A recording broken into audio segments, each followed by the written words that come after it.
တပါတကားဒီပကံမျိုးရိုးမှာတကားကြီး12ပေါက်ရှိရတကားကြီး12ပေါက်ရှိတဲ့ထဲမှာသူကအရှိဘက်မုတ်ရဲ့အဓိကအလဲပေါက်မြားကိုကာရန်တဲ့တကားဆိုပြီးအဲ့ဒီအစင်လာပြောလာကြတရပါရဲ့အဓိပ္ပာယ်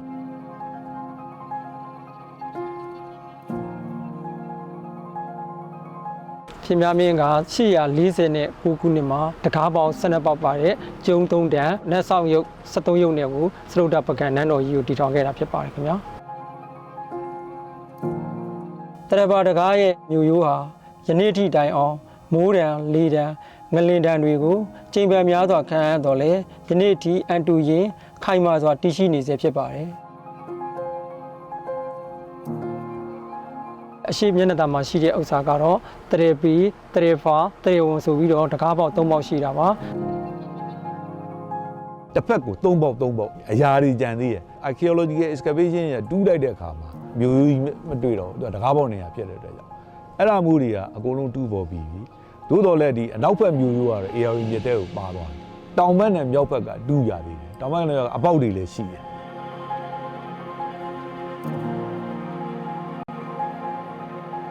တရပါတကားကိုစောင့်ရှောက်တဲ့နတ်ကတော့မင်းမဟာဂီရီနတ်နဲ့သူ့ရဲ့နာမည်တော်ဖြစ်တဲ့မတော်မဲ့လို့ခေါ်တဲ့မမြတ်လာကစောင့်ရှောက်တာပါ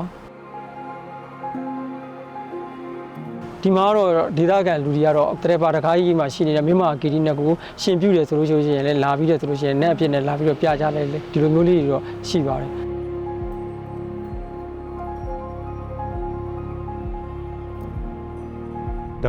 တကားပေါက်တိုင်းမှာအစင်လာပြောလာကြတော့နတ်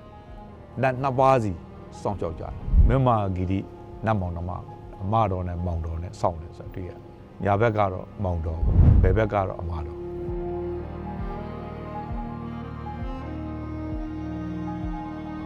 တကားပေါက်12ပေါက်ရှိရအနက်ကနေပြီးတော့တရေပါတကားပေါက်တစ်ခုသာလေအကောင့်ပကတိတိုင်းကြံရှိနေတာကိုတွေ့ရှိရတာဖြစ်ပါတယ်ဒါကြောင့်မလို့ဒလက်ကိတ်လို့ခေါ်ပါရင်ဖြစ်ပါတယ်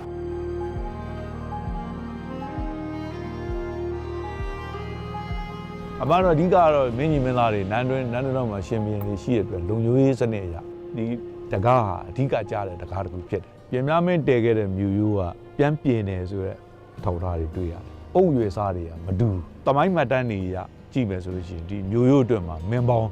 22ပါးလောက်စံခဲ့တယ်ဆိုတော့တွေ့ရတယ်ဤစီစဉ်ကိုမြန်မာကောင်းဒုက္ခမှမြန်မာကောင်းဒုက္ခတထင်းလောင်းရှာပုံတော်ဖြင့်ဂုံယူစွာပတ်မိုးကူညီထားပါတယ်